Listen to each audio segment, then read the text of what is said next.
Hi, this is Robert Polenick in a Brutal Iron Gym. In today's video, I wanted to share one of my favorite exercises for building the back side of the shoulder.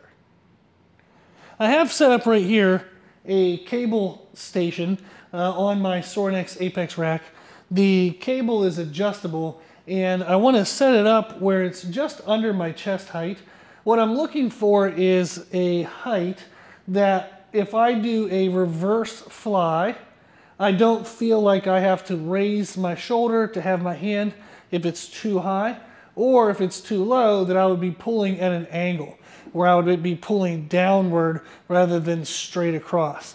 So I'm looking for kind of the sternum, the connection spot there of the rib cage.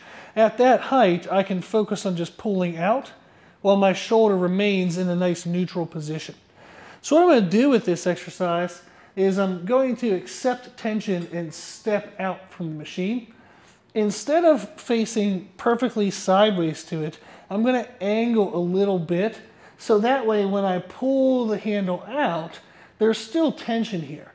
If I were perfectly sideways, now I can kind of relax because the weight is being pulled through my shoulder joints.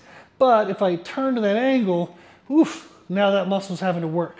So I want to pull the cable across and focus on keeping my shoulder in the same position. So I don't want my shoulder to come forward. I don't want it to pull back. I want to keep that shoulder nice and stable.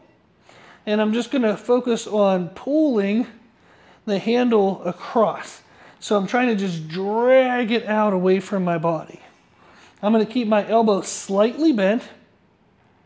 And I'm gonna focus on not pulling through my hand where my wrist and my elbow bend, but pulling through the back side of the shoulder so my wrist and elbow stay stationary the whole time. They stay at the same angle.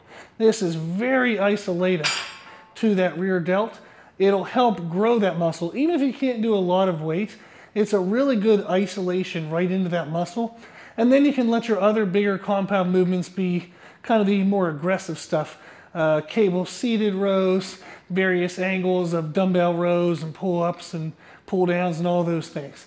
A lot of the regular back movements will help overload that back side of the shoulder, the rear deltoid, so we can do more isolated, lighter weight, more controlled and focused things with our smaller movements, knowing that the bigger movements are taking care of the heavier stuff.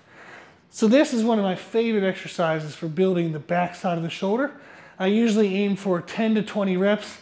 Occasionally I will go down to like 5 to 10 reps, assuming I can still keep it very clean. The key is that everything stays very strict and you're always under control. Give that exercise a try. See what you think.